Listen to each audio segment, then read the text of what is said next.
Good morning, good morning, good morning, everybody. It is Matt, aka the Lumberjack Landlord. Excited to be back here. Sorry I missed you last week. I was bummed. I was bummed to miss last week. Where were we last week? We were doing something. I don't remember what it was. And I think it just ran really long. I forget what we were doing even. But yeah, it just ran really long. So sadly wasn't able to get back in time to do a live stream. But yeah, we're here now. One of the things that, so I'll kind of just jump right into it. One of the things that I think is really interesting to me is the question that I'm probably the least often asked. And I'm surprised. I'm surprised that I'm not asked this question a whole lot more. Is what do you think is the most important skill a landlord should have? I never get asked that question. I'm maybe in 20 years, I might have been asked it twice, maybe. So I never get asked that question. And so I was just kind of thinking about it this morning, and I always ask. That's a question I always ask. That's a question I always ask other landlords, certainly ones that are bigger than me. Is, what do you think is the most important skill or the most important thing that you did to get to that next level? That's one of the things that I ask pretty much everybody. And it's perspective because, everybody always has a different upbringing in the business. Everybody always has different skills. Everybody always has, their view of things, how they look at things and what that means. And so I'm always interested in their perspective. And so it's shocking to me that I don't get asked that question, quite frankly, a whole lot more often. That being said, yeah, so now I remember last week. Thank you, Phil, for reminding me, actually. I felt awful last week. I don't still feel awesome this week. So I'm finally breaking down. I'm finally going to go to the doctors because holy cow, it's just been like I got sick and then I was better for a couple of days. And it was this whole like congested, blah, blah, blah awfulness. And so I think that, so yeah, so now I'm just finally relenting and I'm going to go to the doctors. So it's been upper respiratory and the whole, so it's just like, maybe I had an infection and I just didn't get antibiotics or whatever, who knows? But anyway, I digress. So I think it's really funny to me that the thing that I think that I don't get asked the most often is, or ever, I get asked the least often is what's the most important skill as a landlord?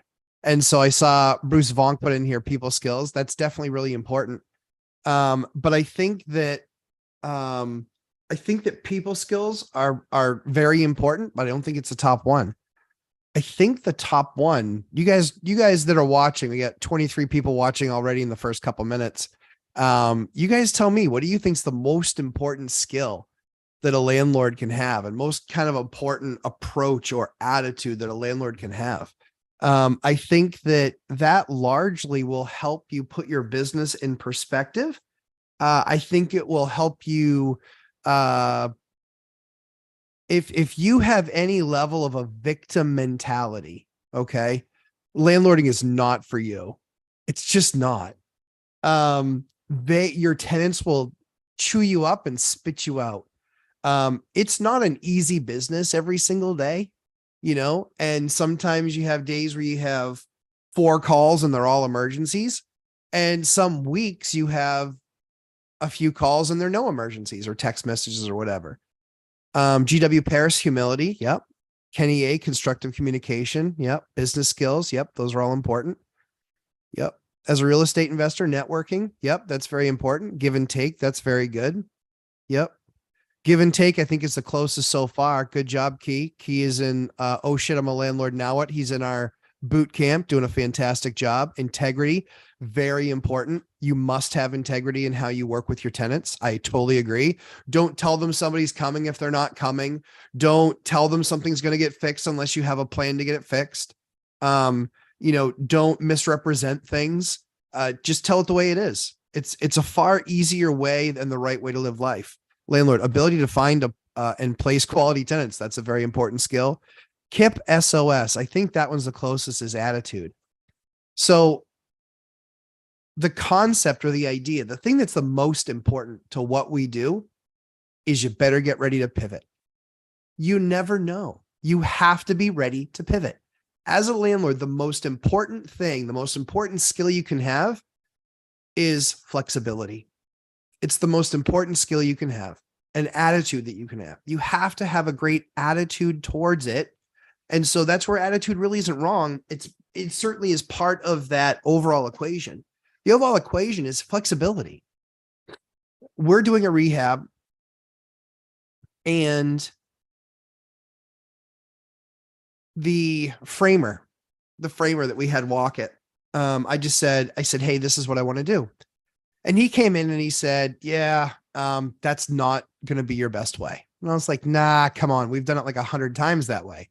He goes, yeah, on those other buildings, you probably could have, but on this one. So this one is the project that I walk with Millennial Mike. Mike, good morning. Saw the super chat. Thanks so much. Feel better. I appreciate it.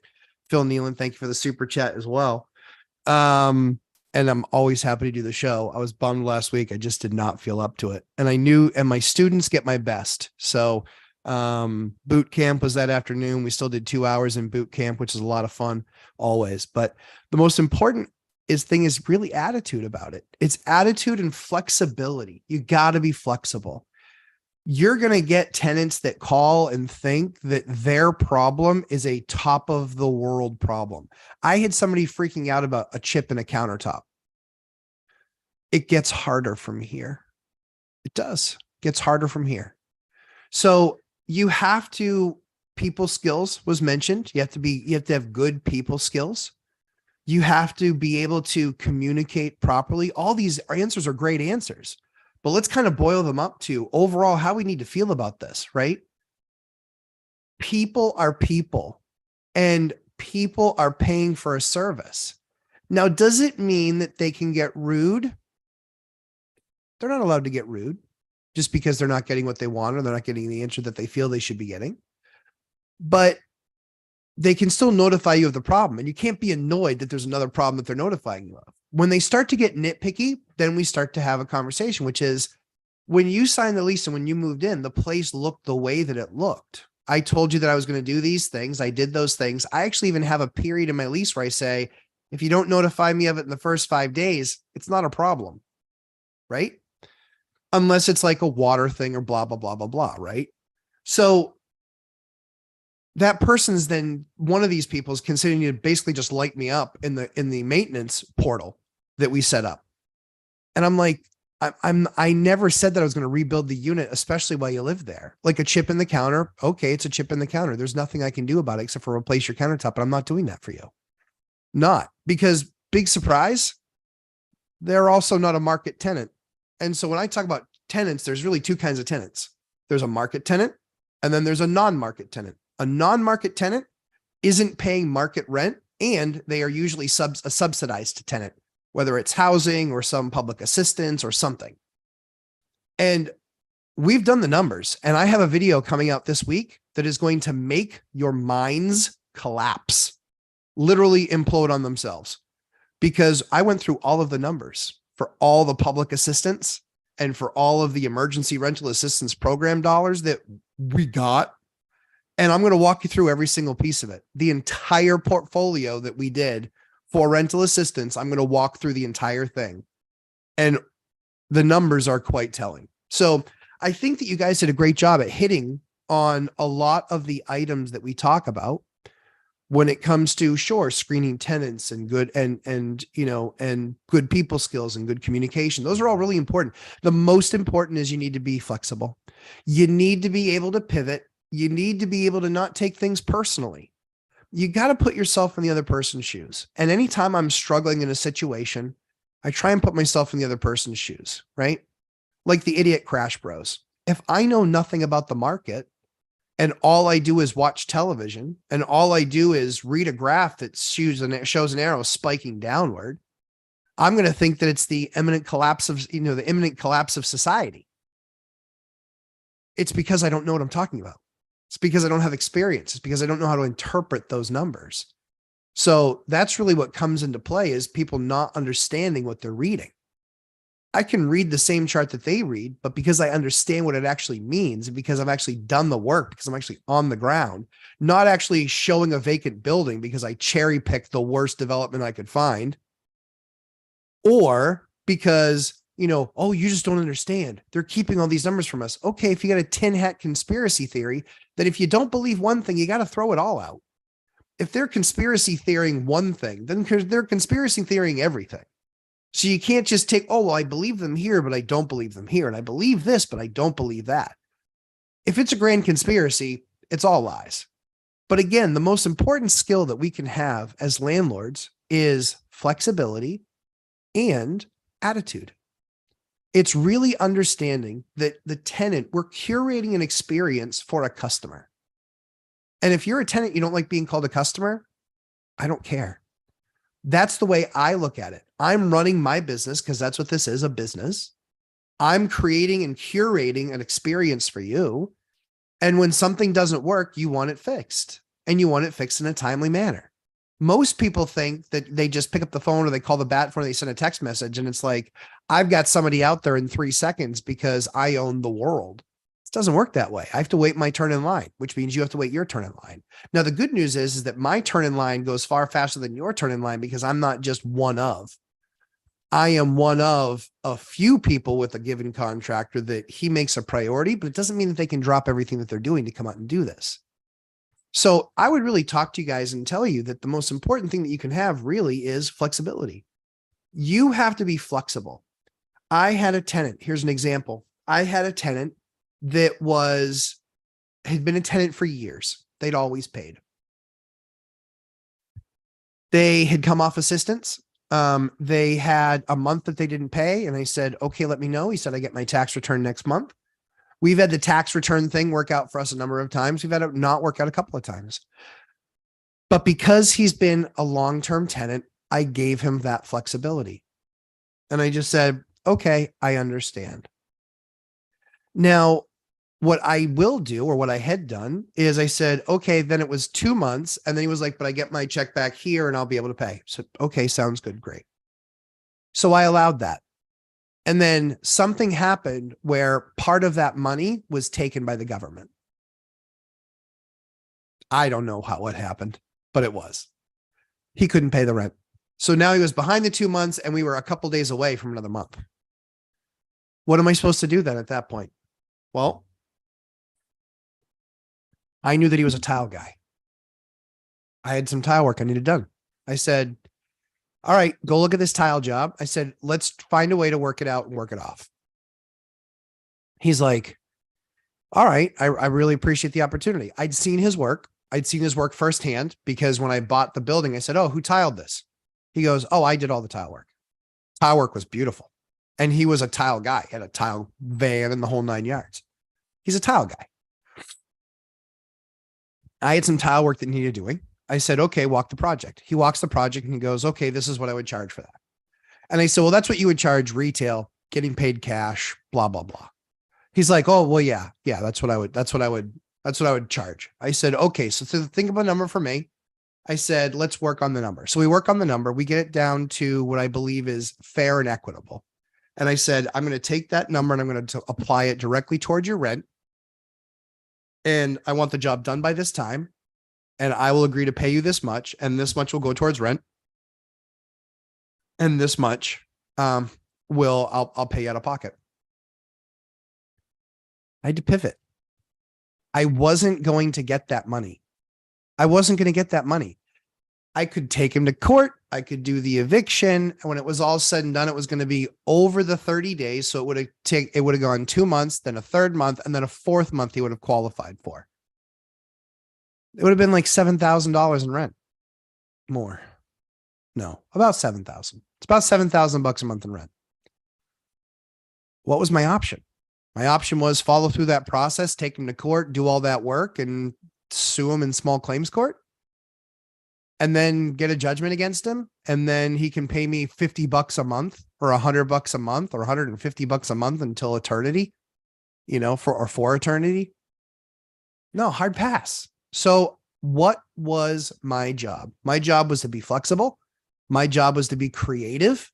My job was to make sure I got made as whole as I possibly could have. So I put him in the project. He just finished. The work was good. I would say is very good. It wasn't perfect, but it was very good. Little things. But now I got my tile work done. The places are done. The job came out good or came out well. And now we're in the position where he's moving out, moves out at the end of this month. And I don't have a $7,000 judgment against somebody that isn't worth a whole lot. I don't want to get paid $200 a month for eternity. Not interested. So that's just one example of the type of flexibility that we have. Now, if you go down that path like I did, you have to make sure that they're skilled in what they say they're skilled in. You have to make sure that you have it written out with exactly what the cost is going to be. And you have to make sure that there's some sort of a timeline associated with it, because if not, the deal is not worth the paper it's printed on. That's what I did. I'm not making that recommendation for you, but I'm giving you an example of how you have to have that flexibility, where if you have that flexibility, you are likely putting yourself in a much better position to not get stuck holding the tab on some big thing like this. So again, the most important skill I believe that we can have as landlords is flexibility and, just generally speaking, an attitude. People aren't out to get you. People are not attacking you unless they are, because you're not doing the things you should be doing. And I think that having a good attitude about it is just understanding that they don't know. They, tenants, never, ever, ever, ever, never, ever, ever, ever put themselves in your shoes where they're like, you know what? Lumberjack has 137 other units and he has 400 tenants. I'm sure that other people have some other things going on as well. What? Enlightenment? No, not there. And so the key is understanding, put yourself in their shoes, let them see it through, try and see it through their eyes. If you see it through their eyes, they don't feel that way. Their problem is the only problem as far as they're concerned. And that's where you have to be flexible and understanding in working out, communicating well, having a good attitude, making adjustments. But you also, most importantly, again, you have to have flexibility. When that contractor walked that, I didn't finish that story. Sorry, a little bit spacey still. When that contractor walked that project and he said, this is what I'm recommending you do based on the fact that you're residing the entire house. He said, this is what I think you should do. And I knew exactly what he was going to say before he said it, but I just knew it was going to cost me thousands of dollars. So I really wasn't thrilled about it. But I walked through it with him and I just said, it's the right way to do it. He was a good communicator. I had to have flexibility to say, we have to do this a better way. The way that we've done it in the past worked in all those scenarios. However, this is something special. This is something different. We should reframe all of these windows.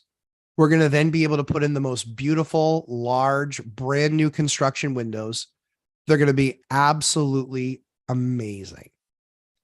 And so the important thing is, again, it's flexibility. Be flexible, be understanding, have a good attitude.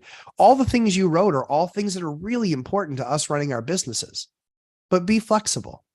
The universe isn't out to get you. Your tenants aren't out to get you. Really what it is you just got to be flexible. Stuff's going to come up. Chaos management. The more units you have, the more stuff will come up. Dion goes on vacation. He broke his record this month for how much time he had to spend landlording because he had to have replaced 3 refrigerators. And that's a given. That's a given that when you go on vacation, you have stuff that you have to fix and take care of right away. That's how it goes. But what's he going to do? He's set up his business properly. He had to replace the 3 refrigerators and he replaced the 3 refrigerators. And that was it. Didn't have to be mad about it. Didn't have to be upset about it. Didn't have to worry about it. It's what had to be done. You got to be flexible. So we do what we can in our time, making sure that we're building our business, planning our business, managing our business the best we possibly can. But at the end of the day, you got to be flexible. Stuff's going to happen and you got to be flexible. You got to be malleable. You got to look at it and have perspective. Recognize that it just is what it is. Stuff breaks. It's a house. I even tell tenants, hey, stuff's going to break. All you have to do is let me know. let me know and we'll do what we can to take care of it in a timely manner. And anyway, that's what I think. That's what I think I have to say about the matter. And Phil, I want to get to this comment right away. What I get out of that is framers are awesome. Framers are awesome. What's really amazing is as you guys do more units, as you guys rehab more units, you'll recognize the skills of the people that you have. And I really appreciate highly skilled people. We have highly skilled tile guys and highly skilled framers and highly skilled sheetrock guys. And I appreciate because I see the difference in them versus some of the other people that I talk to and some of the other projects that I walk. So yeah, it's really important. Get skilled people, and the cheap can become expensive. So let's jump into the questions here. Hopefully all that was helpful to you guys. But again, that's just something near and dear to my heart is you just got to be flexible. Sorry for all the sniffling. Hyder, good morning. Kip SOS, good morning. Key, good morning. The Yoder, morning. Tony, good morning. Bruce Vonk, people skills, I agree. Yep. Kip SOS, great question. Appreciate that. Yeah, I think that's a great question I ask people. I'm just surprised I don't get asked it more often. Phil, appreciate again the super chat. I am doing a little bit better, marginally better. Still just a head cold that has me swimming. All-nighter. Thanks, Phil. Yep. Landlord Odyssey. Good morning, ready on. Tian Glon, Tiang Long Mai, I guess. I heard being a landlord is super hard. I mean, it has its moments. But so the passive income is largely a lie. There is some work required. However, it's just like anything else. You're buying an investment and you're expecting a return on that investment. And that's going to take some time, effort, and energy to get that return. It's not sticking your money into a ETF, and just and then just checking out in 40 years and seeing what it looks like in 40 years. However, this work that you're investing in this is going to have a return on your capital, not only money wise, but yeah, it's work. It's hard. Sometimes it's super hard and sometimes it's super easy, but it's still work. It's still work. It's still time. It's still investing time. Most tenants, because they've never been owners, have no idea what it's like to own a house. No clue. No clue. Have no idea. And that's why when they say stupid things, I don't jump down their throat. I just say, well, that's not really how it works. Here's how it works. So that's where the patience and great communication and humility, one of the ones that was listed, that's where that kind of comes in. Let's see. So yeah, great question. Tien. Did you vanish? Good morning, Phil Nealon. Great question during interviews also. What does success look like if I knock it out of the park? Yep. I always ask them, what does your ideal candidate look like? You know, if you're looking for somebody, what does that ideal candidate look like? You know, because if they start talking about a bunch of things that I don't have or I can't control, I talk to them about, you know, I like it when they turn it back on me and say, well, what do you think an ideal candidate looks like? That's fairly easy. You want somebody smart because you can't teach smart. You want somebody driven because you can't teach drive. And you want somebody that is a good team player, but recognizes that part of being as part of that successful team is you doing your job the best that you possibly can to ensure that you get the best result, because the team is counting on your number. So those are fairly straightforward ones for me. GW Paris, like I said, I like that answer. Humility. Kenny A, constructive communication. Yep. Tien, most important skill of a landlord is vetting PI skills. I don't think that's the most important. You know, but I think other people struggle with it. I think other people aren't as good as some in selecting tenants for sure. I have very few evictions, very few. If you look at, you know, kind of pre-emergency rental assistance program, I had 9 in 20 years. Not many people I know with my numbers that touch anywhere near that. And it's because we have conversation with people. To me, it's not just the number on the spreadsheet. I find that people with 800 credit scores are just as obnoxious with people with 500 credit scores. That's just me. Millennial Mike, real estate investor, networking. Yep. Key. Yep. Give and take. Absolutely. Being organized, hider. Absolutely important. Yep. Ronald Zion, integrity. Yep. Totally agree. Kip SOS, attitude. Absolutely. Landlord, ability to find and place quality tenants, without a doubt. Negotiation. Negotiating is really important. I think what's really interesting to me is there are a million courses out there on how to buy a property. I haven't found any good courses. I looked. That's why I did my course. I hadn't found any good courses that gave me all the tidbits that I need to manage the business day to day. Here's how you manage the business day to day. Nope. Here's how you buy, and then buy again, and then buy again, and then buy again. That's great. This business is not about acquisition. It's about acquisition, stabilization, and optimization. That's what it's about. You can't get to financial freedom without those 3 steps. Acquisition doesn't get you to financial freedom, because if you have a bad tenant, bad tenants over and over again, a building that's constantly broken, you're never going to get there. It's about acquisition, buying a property, understanding a system that you can to buy a property.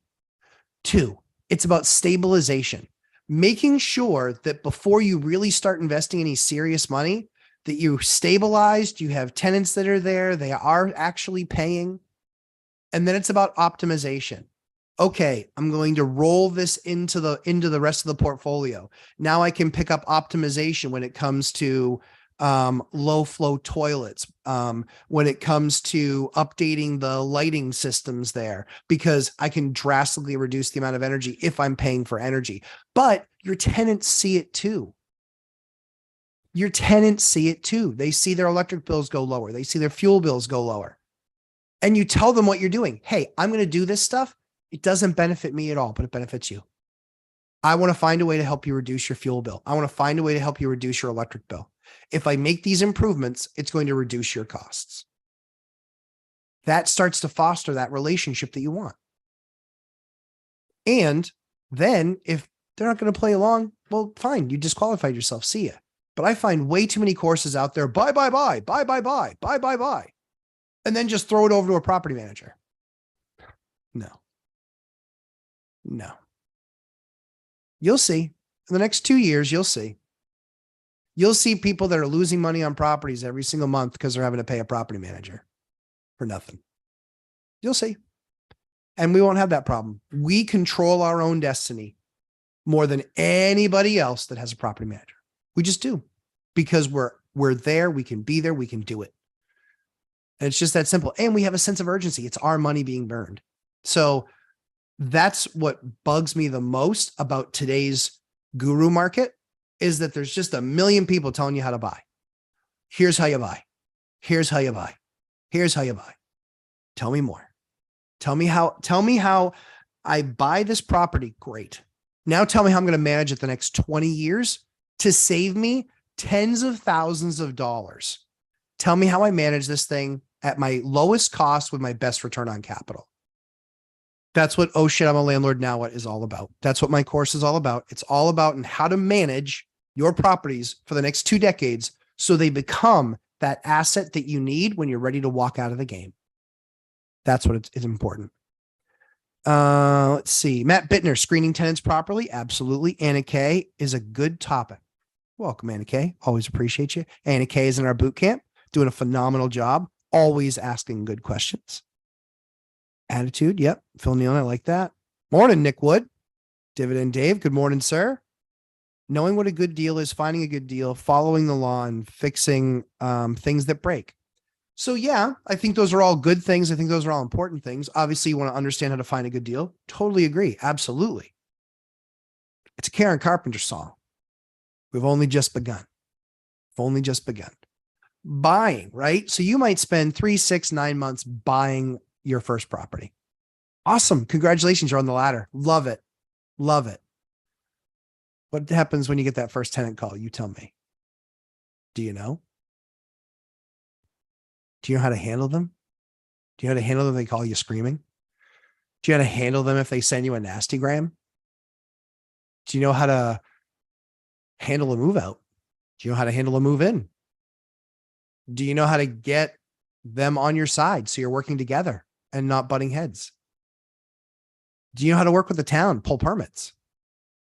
Do you know how to work with a handyman? Do you know how to work with a tradesman to make sure you don't get ripped off? These are all things we answer in my course. Ninja Vanish. Nope. Yep. Got that one. Sorry. All-nighter. Bruce Vonk. Yep. You're right. Thanks, Bruce. I appreciate it. Your answer was good too. I'm telling you, it was great. Matt Bittner. Property management companies help cut down on the people factor. Some of them can. Good ones can. Good ones can. There just aren't very many good ones. And on the people factor, sometimes there's some parts of property management companies that work very well. There's others that work like crap. I'm just going to scroll down. Jason Ray, Matt, help a newbie landlord out. That's what I'm here for. Single family. BC Hood. What's the Lumberjack advice on landscaping package? Okay. I don't know what BC Hood means. Sorry. The wealth building journey. All-nighter hider is Chester, by the way. Yeah, I knew that. I love that too, by the way, Chester. Advice on a landscaping package. Here's what I would do. Now is the time of year. It depends on really where you are. Sorry. It depends on where you are. Tell me where you are. You don't need to super chat it. Just tell me where you are and I'll give you some. I'll give you some. Let's see. Josh Burdick, do you still think it's worth it having tenants on government programs? I'll be interested to see a breakdown video. So sort of. And that's what I answer in the video. I give you all the detail. You guys know the only 3 things I won't share with you. I won't share with you what my income is. I won't share you what my overall net worth is. And I won't share with you, whatever, something else. I forget what it is now. But I will share with you this. I actually break down all the numbers with the portfolio. I show you everything in there, show you everything. Here were all my mortgage payments. Here were all my expenses. I will show you everything. It is in depth. I literally paid to have someone that we contract with, paid to have her, great job, Lauren, paid to have her put all this stuff together, then have a meeting about it, review it, then have her go pull more data, and then have a meeting about it to then come up with these numbers. That's how much we went into it. It's in depth. Paula Silva, good morning, everybody. Good morning. Sean, morning. Key, flexibility. Yes, sir. Key also in our boot camp. Phil Nealian. Yep. Yeah, what I get out of that is framers are awesome. Yes. Dividend Dame. Are you a framer, Phil? Oh, yeah. He's a framer. In Alaska, he's a framer. I made the live stream. Salutations, everybody. Corby, good to see you, my friend. Hopefully we'll see you in boot camp. Dividend Dave, you're now my hero. You can frame me anytime. Nice. Scott Coleman, ASL. Key, 1000% agree. Acquisition, stabilization, optimization. That's all I do for my cafe, but I'm working on optimizing the systems inside the cafe business. That's exactly right. This is why I constantly use the word operators. We don't want to be landlords. We want to be operators. I would have called myself Lumberjack operator, but no one would have known what that was. But that's what we want to be. We want to be operators. We want to operate our business. We want to operate our buildings. We want to operate systems and processes. This is why I built the course. This is why I go on YouTube every single week, except for last week. I just realized that was my first time I hadn't done it in 2 years. 2 years. But that's why we do this all the time. That's why we do this every single Sunday. So I want to talk to newbies like Jason and people that aren't so new. Red Berserker. Would you say Tile Guy was your most creative solution you found to this kind of a problem? No, we do that all the time. We are always thinking of, nope, we do it all the time. No, we do it all the time. Yep, we do it all the time. All right. So Jason Ray, the neighborhood is an ABC level. Okay. Not a hood. Got it. Okay. The other thing, Saratoga Springs, New York. Perfect. So same climate as us. The most cost efficient, what you'll find, and again, depends on the look of the building. You can you can buy them at Big Lots, not sponsored yet. You can buy it at Big Lots. It's basically the screen paper, and you can put that stuff down. So from a landscaping perspective, I like to put that stuff down. Depending on the outside of the house and if it fits kind of the neighborhood, you can use 3/4 crushed stone, where you just put a few plants in, stuff that will come up every year. But I use 3/4 crushed stone. The key to this is not buying it at a Home Depot, big box store. It's not buying it at a landscaping place. You call the local contractors that do blasting or roads, put roads in, the big ones. We have 2 or 3 of them around here. You know what they have to do? They find that rock. They got to blast that rock. Then they got to grind that rock. And you know what they need to do with it? Find a place for it. So you know what I get to do? I call them up and say, yeah, I need a half a truckload of that, or I need a full truckload of that. And I get it for less than cost of what the other landscaping companies get it for. Am I smarter than them? A little bit. So that's a way to get a massive budget savings. That paper per roll might cost you $20. So you're going to probably spend 50, $60 on paper. You can spend about 80 to $100 on plants that you can put in those spaces. And excuse me 1 second, guys. And you can get that crushed stone. So if crushed stone works, awesome. Very good. I love the crushed stone look with some plants coming up out of it. But again, you have to get that screen down. Otherwise, you're going to be constantly pulling weeds out of the stuff. Total nightmare.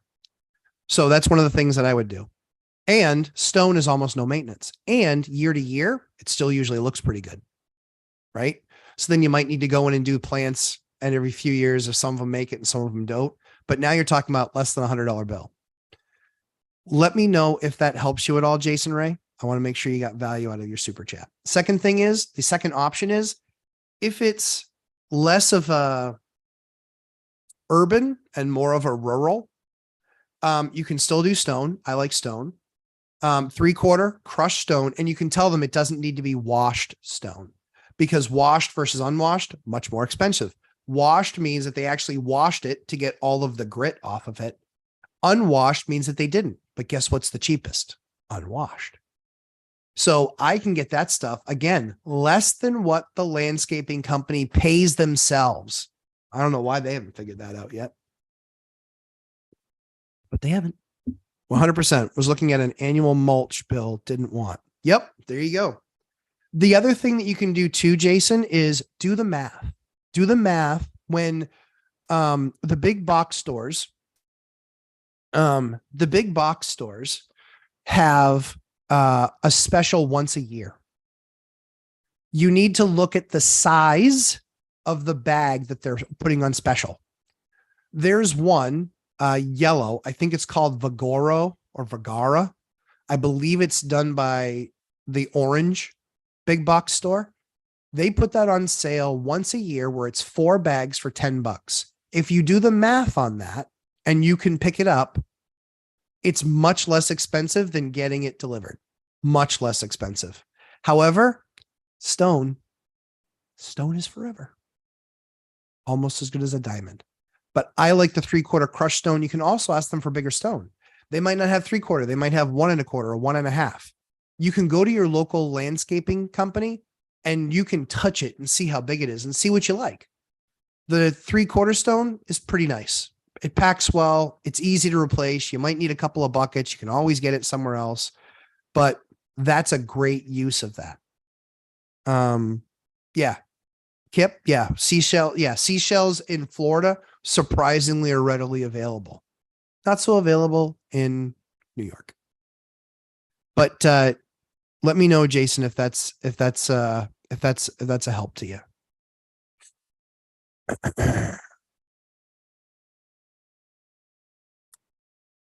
Let's see. James Walsh, can you talk about your mindset when you get a notice of tenant not renewing a lease? I just had 2 in the same day from my very small portfolio. Gut shot. James, in stride. It's going to be a blessing. Watch this. I would bet you anything. When you go to put those units to market, you get more money in rent. You got to get a rent box. James, you got to get a rent box. If you're not in my course, I understand. But rent box is how I drive my business. It's how I manage my entire portfolio. My rent box, buy box, one rental at a time. Brilliant concept. I do it. That's the buy side. I do it for stabilization, optimization, managing my company. I always know what's going up for rent. I always know what they're charging. I want to know what the quality of it is. And I want to know what it rented for. And if you see it, and that's where if you track your market for just 2 or 3 weeks, you're in that season. You're in that season right now. So what do you know you need to do? Try and do some of the work that you need to do before that tenant leaves. If there's work that you know you got to do, get in there, get it done. Get it done now. You just say, hey, wanted to just jump in there, walk the apartment real quick. Make sure you see what it is that needs to get done and start trying to get it done. If it's something that it's not going to be like a tenant thing. You know, I wouldn't try and paint the place before they leave, because then if they ding the wall, then you're right back to having to paint it, even if you have to charge them. Like, it's just a mess. But try and get ahead of it. Don't worry. Yep.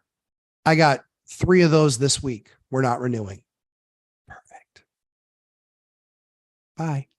Do I need to help you pack? It's a win for me. I have one person leaving a place at $2,200 a month that I'm going to get $2,600 a month for.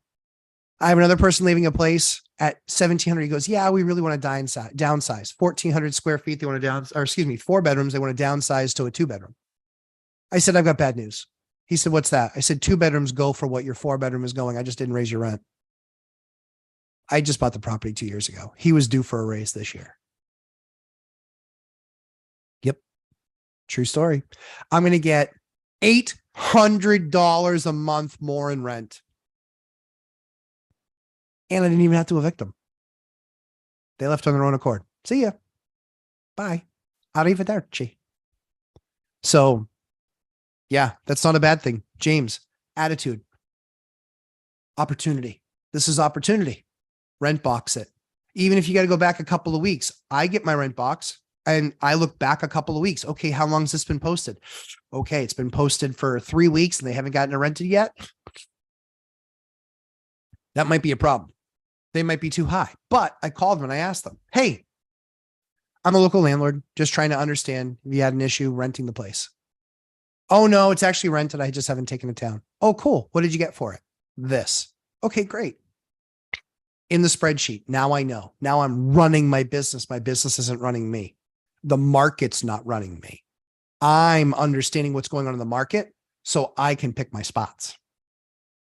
So have faith, James. You will do great. Larry Chong, what are the most important questions to ask during a tenant screening process? And what are the good questions to inquire whether someone makes a good landlord investor? Oh, Larry, I could spend an entire day on that. I think from a landlord tenant perspective, the things that where we always have to start, because everybody starts on this path: income, credit, evictions. Those are the 3 things we care about. Those are the 3 things we manage to: income, credit, evictions. Period. Income, credit, evictions. That's it. If you have evictions, sorry, out. If you have garbage credit, sorry, out. Unless you're housing authority and they're paying 100% of your bill and you're on a fixed income, well, you might still have a responsibility to pay X amount, but then I'm going to want your income to reflect that you can cover X amount. Make sense? As far as making a good landlord investor, honestly, it's not my job to figure out if somebody's going to be a good landlord investor. If they come to me and they ask me the questions, and then they say, after the list of questions, and they say, I would listen to what all the responses were. And then if they said, do you think I'll be a good investor? I can probably tell you at that point, but I don't think there's a list of good questions that I can give you that say, you're going to be a good investor. You can't be soft. Like, you can't have a pity party when you get a phone call about something needing to be fixed. The tenant's not out to get you. And even if they are, you can't act that way. You can't act that way. Attitude. Positive attitude. Jason Rice, Saratoga Springs. Yep. BC. Yep. Now I got it. Yep. I read it as B or C class. Good job, Corby. Corby was ahead of all of us. Jason Ray. The neighborhood is, yeah, level B or C, not a hood. Yep. I agree with adaptability. Flexibility is the most important skill. Totally. So I'm pretty successful in the real world too. I'm an executive, been it for 13 years. I've been an executive. That's how I got promoted quickly. I didn't fuss and cry and whine when they gave me some horrible project to work on.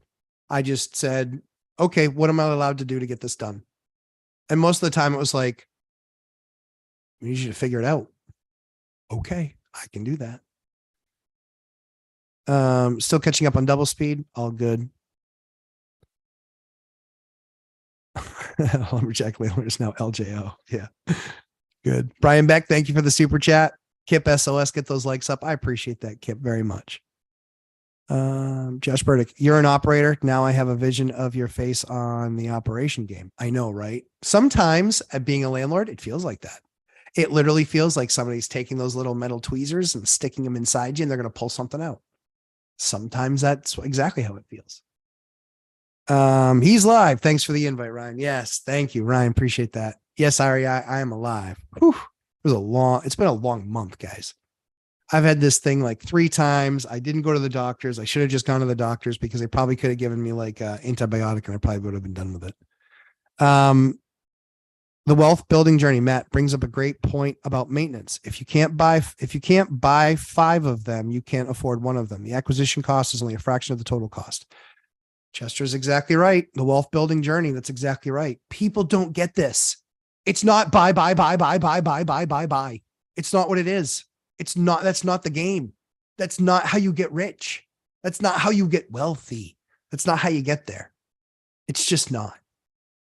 Operating on razor thin margins. No, it's not how you get there. It's just not. Fat margins.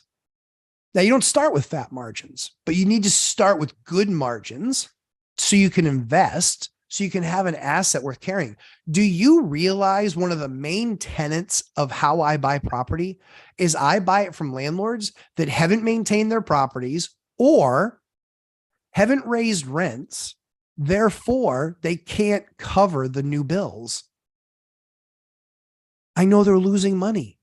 It's not my fault. If they said, hey, Matt, we want to pay $5,000 to consult with us so we can turn our business around, I would do that for them. But that's not what they ask. That'd get me out of possible properties pretty quick because I take over a property and it's night and day. Within 90 days, it's night and day. That business, it's making money. It is absolutely making money within 90 days. Just the way it goes.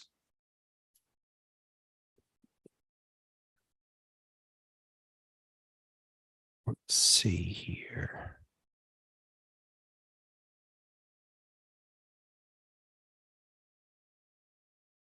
Jason Ray, 100% was looking at annual mulch bill that didn't want. I'm just going to scroll down just for a second there just to see if I find you.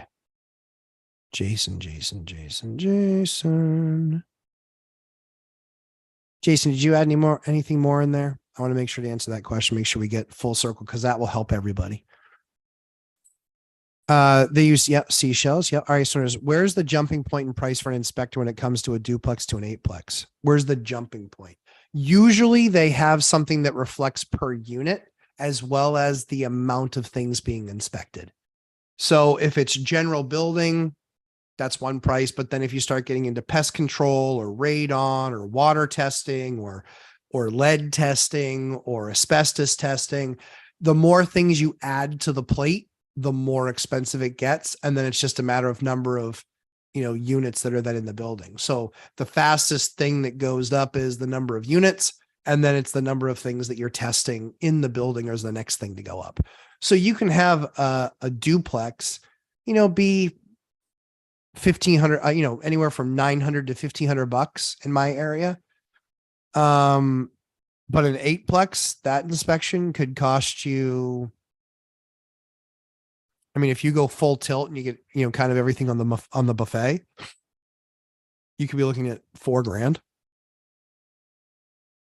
Usually after like a base price of about 900 bucks, you're usually looking at an additional price of maybe, $3,000 to 300 to 500 per unit. Some of them price it based on square foot. So it really depends on the structure that your inspector has in place, REI. Nick Wood, ever used artificial grass for small areas? I haven't, because I think the cost was too prohibitive. Based on what I saw, cost was too much. Compared to, there's stuff that they make out there that's pretty good. But we're not in an area where we are 12 months a year of that grass showing. Only about 6 months, 7 months a year it shows, and only about 5 months a year it grows. And so we're condensed, but I have the plow bill to make up for it, which is far more expensive than the grass cutting bill. But what I've seen is most of those products, they talk about them lasting 8 to 10 years. And then in the warmer climates and the sun beating down on them, then it fading and that sort of stuff. So not sure. I haven't done it. And usually I won't talk about things I haven't done, except for to tell you that I haven't done it. Wealth building journey. Yep. There's the course. Thank you very much. Appreciate you posting that. I like crushed stone over beauty bark. Yep. I'm in a windy spot and the rock stays put. That's exactly right. Yeah. And you can go, 3/4 stuff is good. You can also go the 1 inch or the 1 1/4. Again, go to a local landscaping company. They'll have bins of all the stuff that you can get. Stay away from the river rock. It's beautiful, but it's outrageously expensive. And you can't pull it out of a river yourself. It's illegal in most states.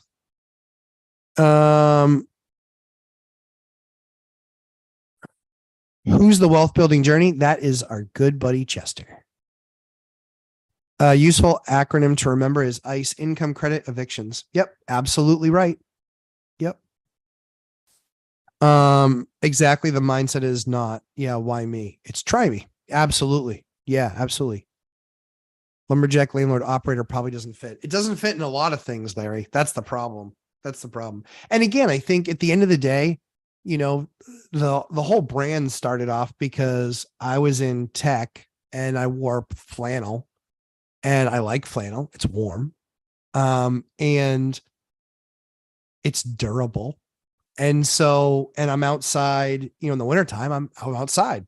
I've been outside a number of times, and there's something to be said for a long sleeve shirt and then a flannel on top of that. And you don't need a jacket encumbering you when you're trying to fix something. But that's where the lumberjack thing came from. And then the landlord was fairly obvious. And that's kind of how it was formed. And so I just had a very specific vision in my mind. But yeah, operator is tough because, I'm an operator of a tech business, managing costs, managing resources, managing people, doing strategy, looking at budgets, all of that other fun stuff. And so some of that stuff from the corporate world helps me, of course, but some of the stuff from the landlording thing helps me a lot. Aloha from Hawaii. Hey, Mark, good to see you. Good morning. So yeah, I think that a lot of people, you gotta be flexible. You gotta be life is what life is. It happens, they're not the tenant has a very different mindset than the owner.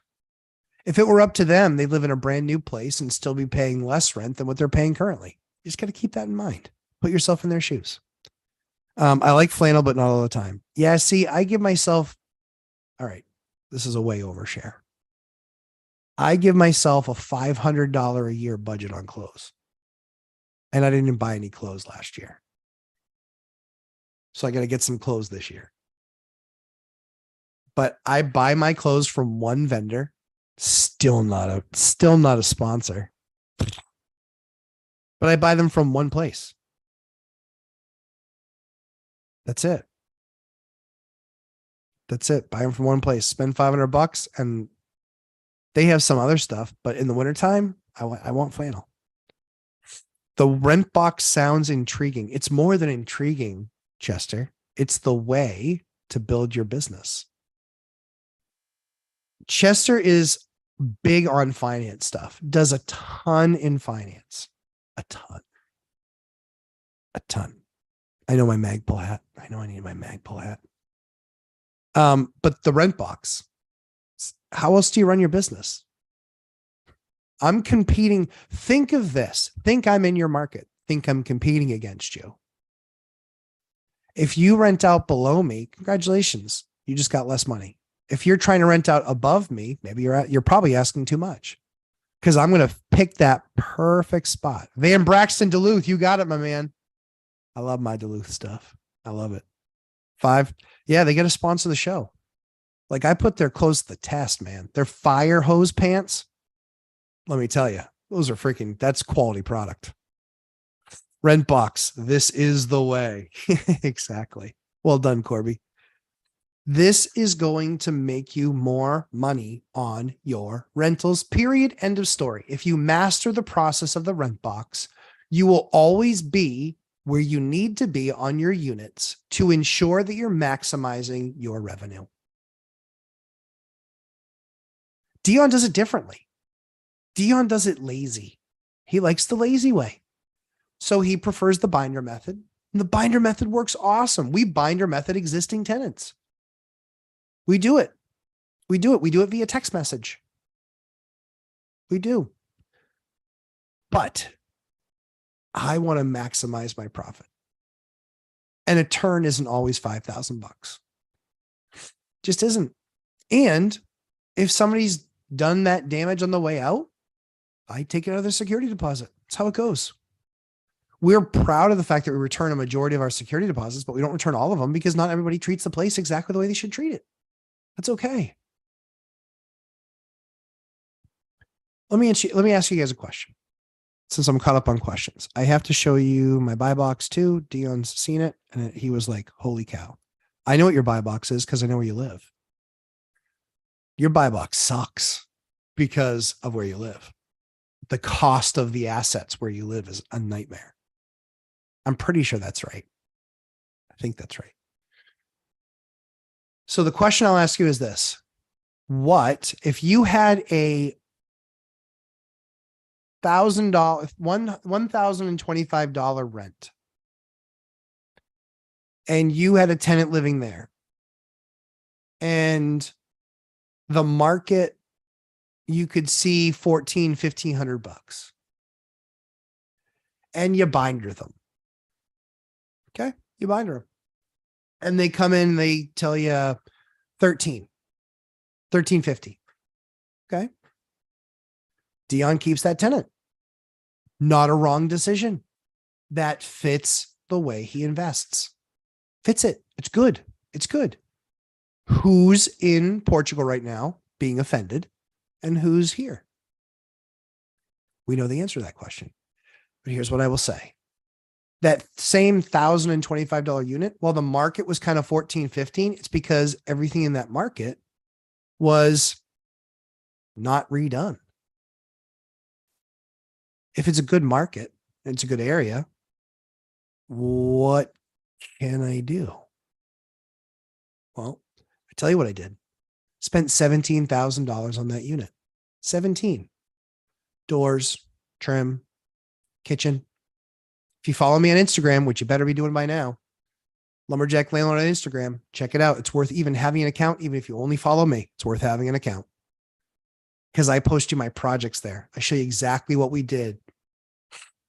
So I spent 17 grand there. I did a kitchen. I did floors. I did trim package, doors, paint, repairs, did it all. 17 G's. Okay. 1,025 was what the rent was, and the market was 14 to 1,500. You guys tell me how much you think I rented that. Again, 1,025, 14 to 1,500 was the market, but the market around it, the close market, nothing was redone. Nothing was shining. Nothing was pretty. Nope. So you guys tell me, I'll give you some time. Start throwing in answers there and you tell me exactly what I got for that unit. And then we can figure out together, was it worth it? So start telling me, did I only get the 14? Did I get the 15? Did I push it and get 16? What did I get? So I'll give you guys some time to start filling that out because I'm interested in what you guys think. And I spent 17 $17,000. And I didn't have it rented for 2 months. Jesse Mao, 1750. Aggressive. I like it. Appreciate the good guess. Yeah. So, Chester, that's exactly my market. It's exactly my market. Typical thing I buy is 100 grand down. Yep. And it's actually bigger make ready if I'm buying it. It's usually 100 and 125,000. So we're exactly in the same place. 1650, 8 Van Braxton. I appreciate your confidence, Van. Bajan, Sonic, 1600. Christopher Leroy, 1700. Only 5 of you have fingers free to guess. Dear heavens. Yoder's got an excuse. He's doing a floor.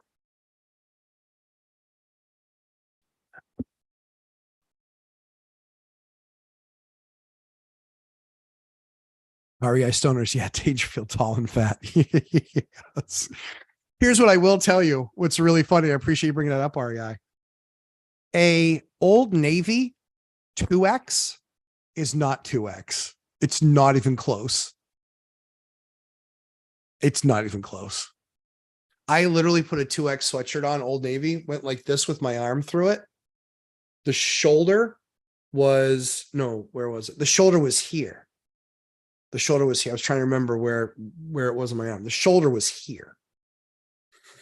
Like, and the sleeve was like here. And that was a 2X. I was laughing. I was like, Dividend Dave, 11 billion doll hairs. Wicked close. Christopher Leroy, $17,000 rehab cheap. Take my course. It's not cheap. I can do a $17,000 rehab that looks like 45 grand. I blow doors off. This is where I cut it. I buy great. Yep. Great. And then I realized after I bought for a few years, hey, I'm really good at buying. Now what? I need to optimize. I need to stabilize. I need to make sure that everyone's paying their rents. Now I want to keep them. So now I need to start doing little improvements here and there. Now when somebody leaves the unit, now I want to optimize. Now I'm going to go low flow toilets. I'm going to do LED lights. I'm going to do dimmer switches. I'm going to do all these other things that I do to curate an amazing experience. Wayne Miller, even at $2,000, the difference you will take you almost 2 years to get your value at 17 back. Wayne Miller, I came in at, I will tell you now, Brian Beck, 2,200. Brian Beck's the winner. Brian Beck always having the utmost confidence in the Lumberjack Landlord. I appreciate you. $2,200. $2,200. Yep. 2,200. Did my cost basis change on the 1,025? Nope. It didn't. It didn't change. I spent 17 grand to get 2,200 back. So Wayne Miller, not to be rude, but I'm going to challenge you. If somebody told you, give me $17,000 and I will pay you $1,175 a month forever, would you do it? Would you do it? Of course you would. Of course you would. $1,175 a month forever for 17 grand. You guys show me your 401ks. Like to see returns that are anywhere near that. You won't show me because you won't have it. You don't have it. This is what I'm saying. We can get people to the point where they are elite operators. Every time you hit the like button, Angel gets explained. Thank you, Dion. I appreciate that. Wow, that's a great return. Do that all day, every day. Christopher Leroy, you're my man. That's what I'm saying. This is what I'm saying. People have relegated themselves to looking at the assets available in the market and figuring out, here's how much money I can spend to buy that and get me X return. What if I can show you, still in the real estate game, with your existing assets, how you can just make a whole lot more money? You just make a whole lot more money. Where else am I going to get a $1,750? Where else am I going to get a return on $17,000 like that? Where? Where else? Nowhere. Well, that's not true. If you're doing illegal things, you're doing illegal things, sure. But again, this is what excites me about real estate. Being a great operator, getting in, the riches are in the niches.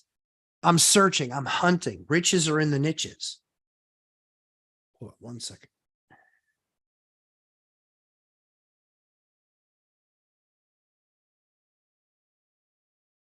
I just sent an agent to go take pictures of a place for me. She walks in. She goes, "It's beautiful." I go, "Yeah. That's what we do. That's what we do."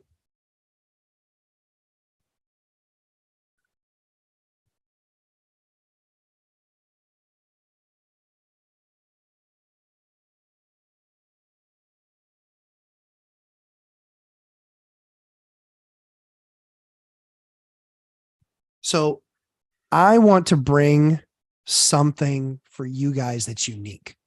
What's unique is I'm not buy guy. It's not me. It's not me. I buy when I get value. If I'm buying, I'm getting great value, but that's when I buy. And then I don't dictate to the market. If you guys watch any of the basketball, hockey, whatever it is, there's the defensive side, right? If it's football, if you've got 7 guys in the box, do you run the ball? Nope. Why would you do that? It's less productive than potentially going to the outside. That's what you do, right? So you look at what the defense is. If the market's not giving you deals, find a way, if you already have assets, leverage them, not leverage them financially, leverage them from you already have the asset. Now it's a matter of investing more to get a far greater return. Because guess what? The banks are going to think you're awesome. The banks are going to look at this and go, "Holy Toledo, $1,500 a month rents there. And he's getting 22. How is he getting 22? Because my product is better than the other stuff that was available." And again, it's that moment in time. Then the people that moved in are thrilled. They are thrilled. They're like, this place is awesome. Lakers. Nice. Josh Burdick, super chat for the shout out for my daughter, Jalen. Hey, Jalen, watch this stuff with your dad. It will help your family and it will help you have a more fun life. Landlording can be a lot of fun. Hold on 1 second.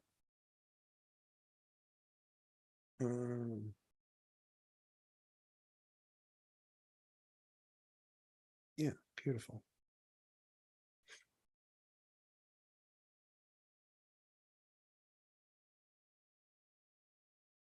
Sorry, we got people constantly in the field. Sundays is a big day. But yeah, hey Jalen, good to have you. Miami Heat, son. Oh, Kip. Sounds like they'll run into the Celtics. I don't even really like the Celtics, but it sounds like they're gonna run into them. And the Celtics can play good ball. Yeah. Okay. Let's see. Daniel Caruso, 1750.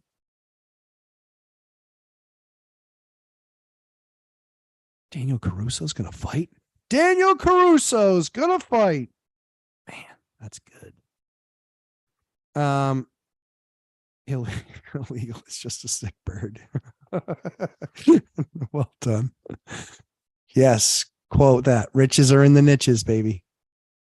Guys, I set a lot not when it comes to brand new construction. So don't get me wrong.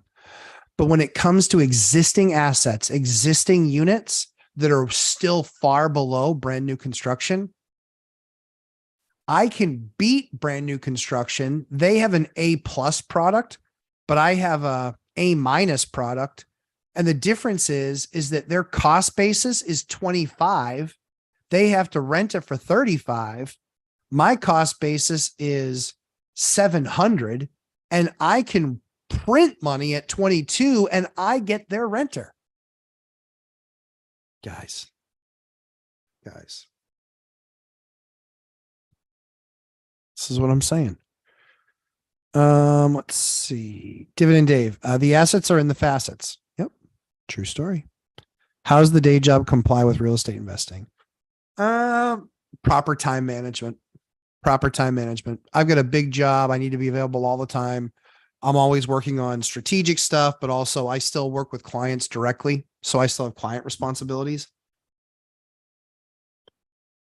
busy. It's busy. Almost every night between 10 and midnight, almost every night, you'll find me working.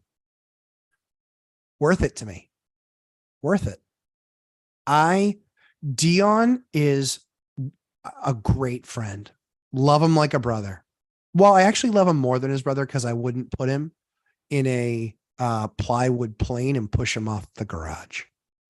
So I actually love him more than a brother. I love that he loves the way that he invests for the life that he wants. That's winning. That's winning.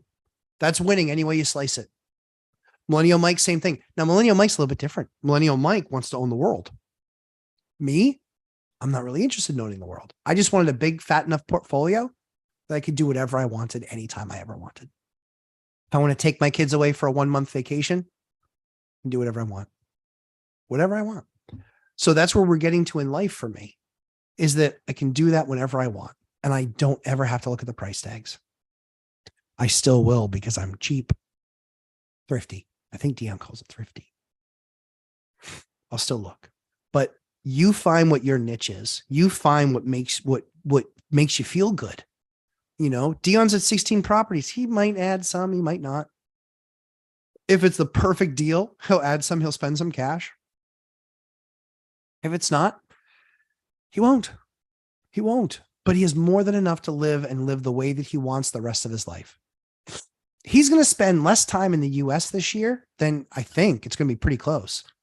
He might spend less time in the US this year than he spends abroad. It's going to be pretty close. Yeah.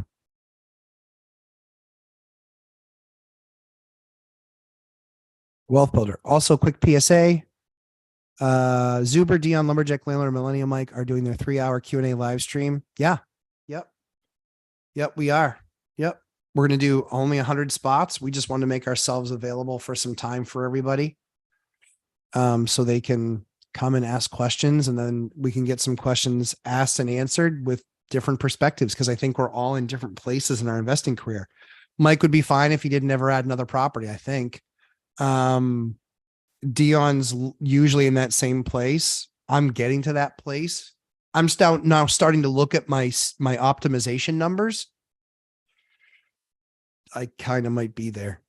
After I optimize, I don't know how much more I'm going to buy. I still do deals now because I'm going to do deals now until I decide not to. And because I want to give you guys relevant information. Last deal I closed on was only 60 days ago. It's only 60 days ago. And I've got deals right now I'm actively negotiating. I want to help you guys with that because the rules in construction change, the rules and permitting and all that stuff changes. I want to still be relevant for you guys. If it ain't hockey, it's just a game. So true. It's so true. I can't really talk about it though, because my Bruins are out and I'm heartbroken. My son and I still talk about it. And he's 5. It's sticking with us. It really hurts. Yeah, it's not good. Yeah, not good. Sorry, Bajan. So how does it's work-life balance. My kids are involved. We go out on weekends. On Saturdays, we'll stop at units.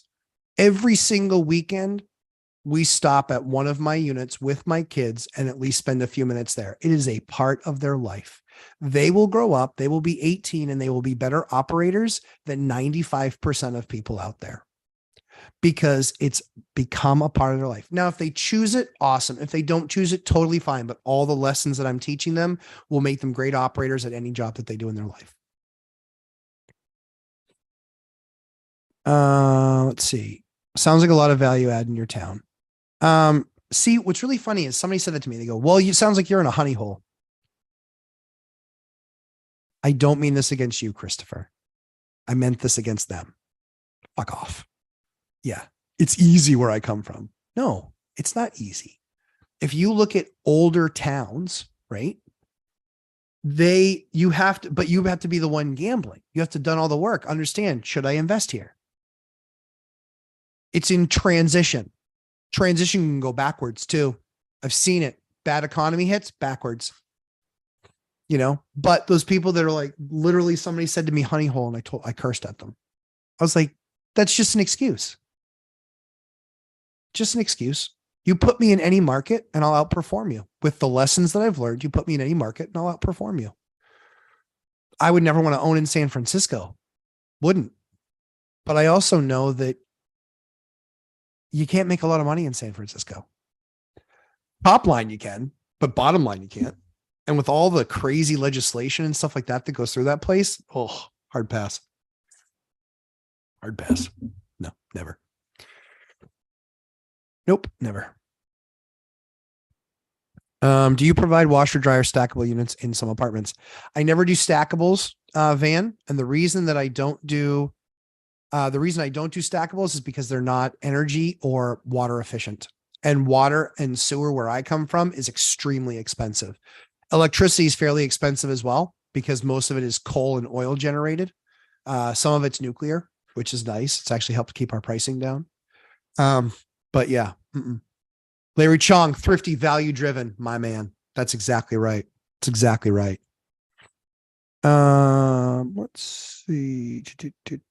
Thank you, Josh Burdick. Yes. Hyder agree. Thrifty, value driven. Yes. Austerity, a vehicle of delayed gratification. Yes. Yep. Absolutely. We lived in house hacks until I was 40. I had 60 units. I lived in a house hack. I lived in a half of a duplex until I was 40 years old. I'm 45 now. Yep.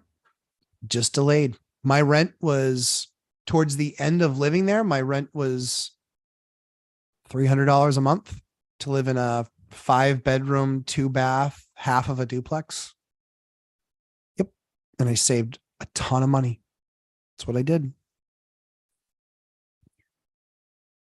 Let's see. I take my kids 4 to 6 week trips the last few years. Love it. They learn and experience so much. That's awesome, Josh. That's exactly right.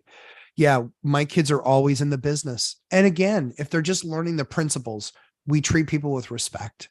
We follow through and say what we are going to do. We operate with character, honor, and integrity. Honor is a word that's not used enough in today's society.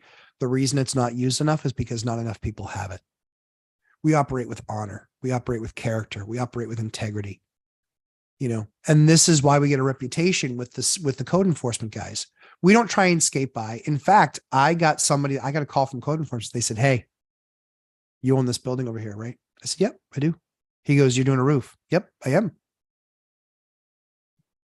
He goes, "They didn't pull a permit." I was like, "Excuse me?" He goes, "They didn't pull a permit." I was like, "He'll be down later today." I call him up and I go, "Why didn't you pull a permit?" He goes, "We're replacing in kind." I said, No. Not in this town. In this particular town, if you touch one sheet of plywood, you got to pull a permit. It's not replacing in kind. He goes, "It's not like that in this other town that he does a lot of his business. It's like that here." He went down, filed the permit. They charged him double. So the permit went from $200 to $400. Not a big deal. But what did the town see? The town saw that I obviously had nothing to do with it, but that I did fix the problem. Honor, character, integrity. Honor, character, integrity. Let's see. Does your realtor you work with find most of your deals? No. They find probably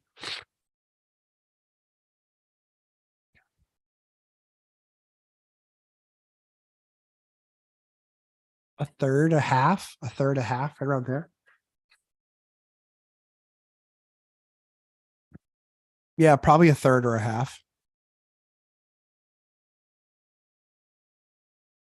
Yeah, right around there. It's probably closer to a third. Yeah, it's a third. There was a streak where I think I closed 5 deals in a row and none of them were for my broker. So yeah. Hey, Wandering Doc, good to see you.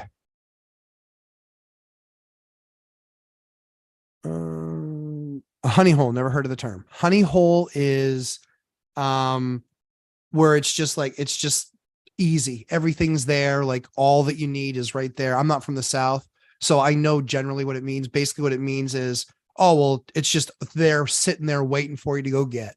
It's just go grab the honey hole, Winnie the Pooh. That's what the Winnie the Pooh reference was. Thank you. Thank you, Brian Beck. Appreciate you. Yep. That's exactly what it is. Honey hole just means you're just going there to pick up the dollars. That's why I cursed at him.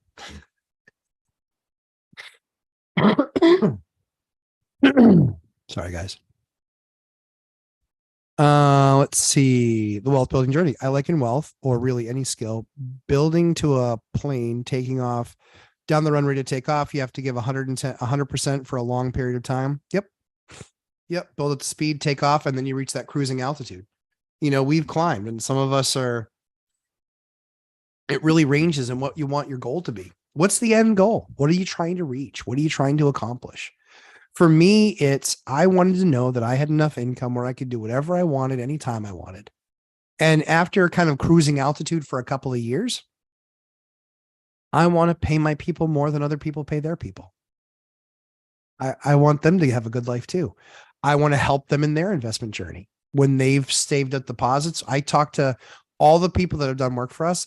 We all talk about what their plan needs to be. It's absolutely part of working with us. Absolutely.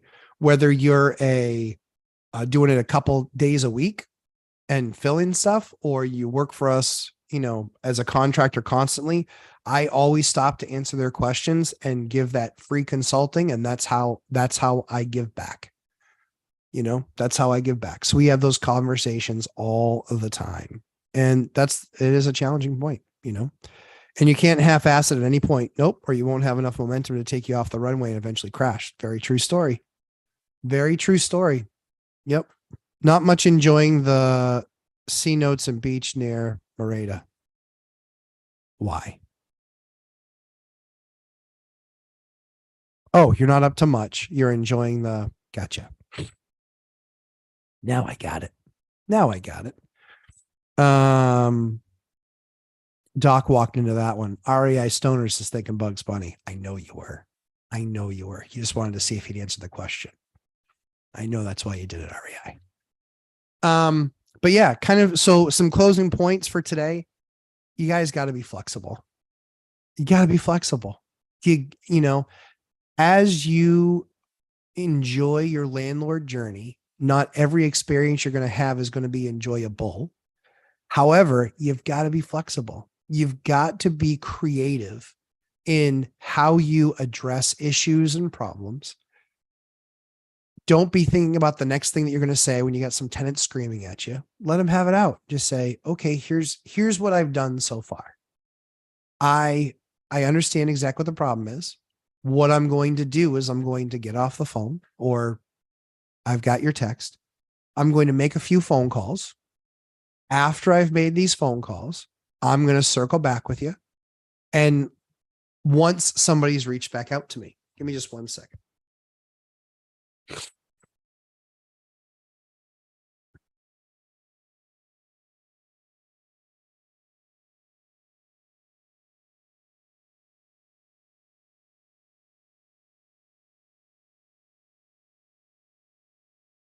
I'm just looking at a place that we just finished. Okay. All right. It's good.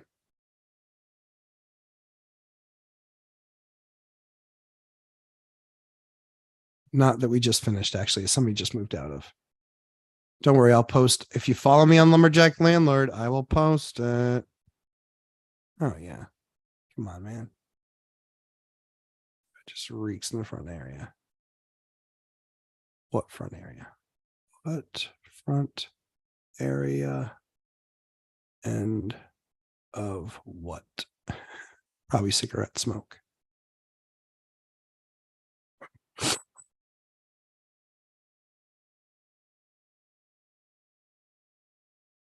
Okay, that one's good. All right. Make sure you hit the like button. Thank you. Yep, check out the course. There's a link for the course. Guys, if you want to learn how to be a great operator, I made a course. It's about 9 hours of content. And we're going to start having guests on, adding more content.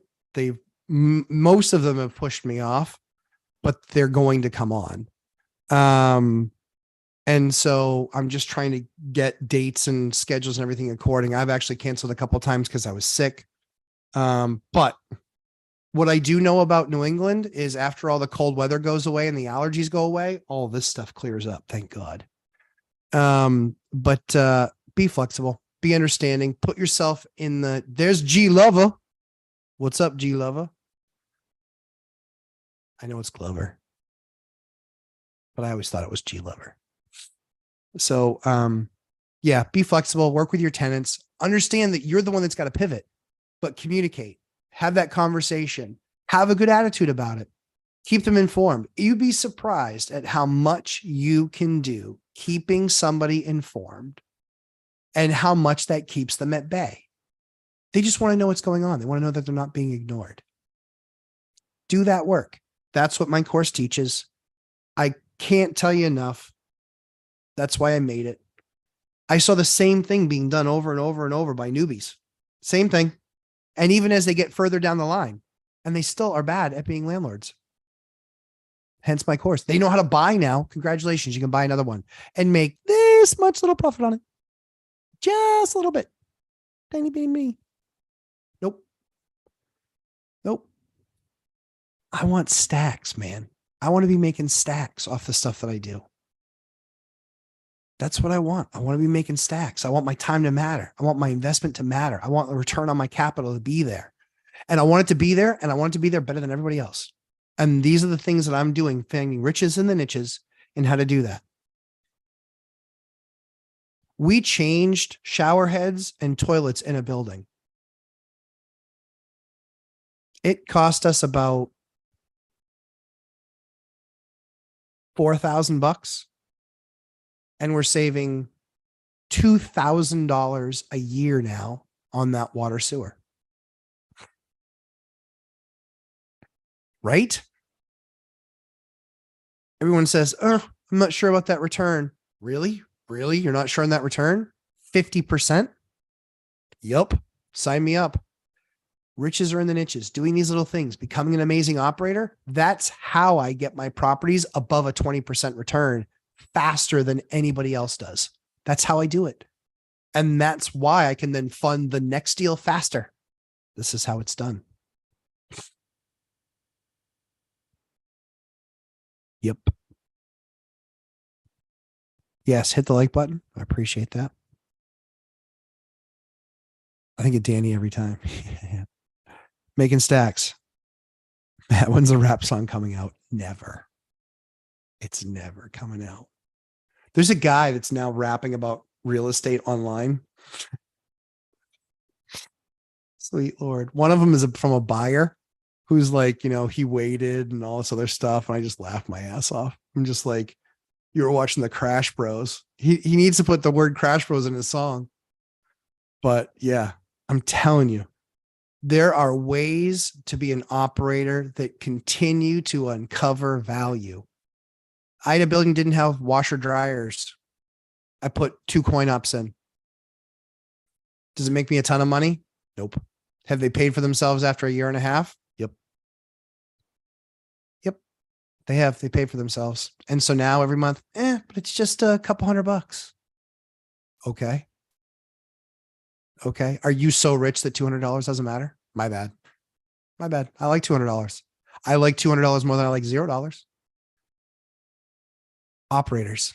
Become operators. You become operators, and it means you can do it with fewer units. It means that you can retire sooner. It means that your life will go easier because of the lack of repairs that you're going to have to do and how you manage your business and run and operate your business. It's just so much easier. Why is it easier to spend on liabilities than assets? That mind shift to delayed gratification has been so good to me. It's exactly right, Hyder. It's exactly it. This is exactly it. People don't want delayed gratification. People want, I want what I want and I want it now. And I've got a credit card so I can go get it now. Okay. Delay, delay, delay, delay. Cool. Cool. Now life is good. Now life is good.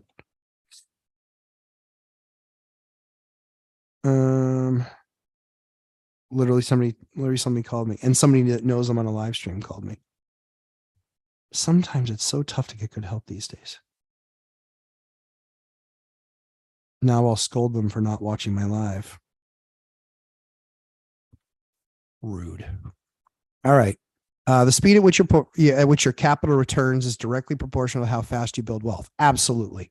And the fastest way to build wealth is to add value. 1000%. 1000%. That's exactly right.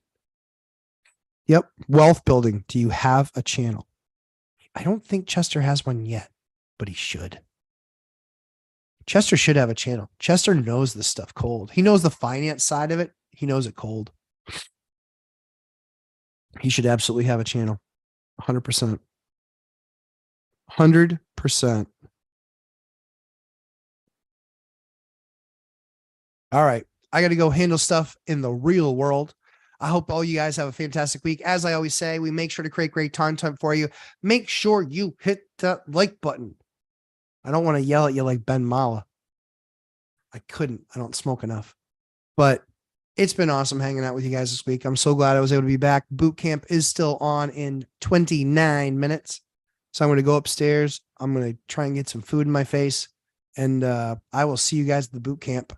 You guys have a fantastic day. Again, if any of this stuff resonated for you today and you don't know how to do it, look at the syllabus for the course. I'm telling you, none of the people that are in my course regret being in the course. It's added value to every single person, whether it was writing their ads, renting out their units, certain upgrades they should do to their units, understanding how to work with code enforcement. These are all things that save you a tremendous amount of money. And that's why I built the course, to help people that were in my shoes 20 years ago when I had nobody there to help me. So I hope all you guys have an absolutely fantastic day. And I broke down and bought Offspring tickets. Celebrate our raises. Good for you. Enjoy REI stoners. So we will see you guys in the next one. Take care, everybody.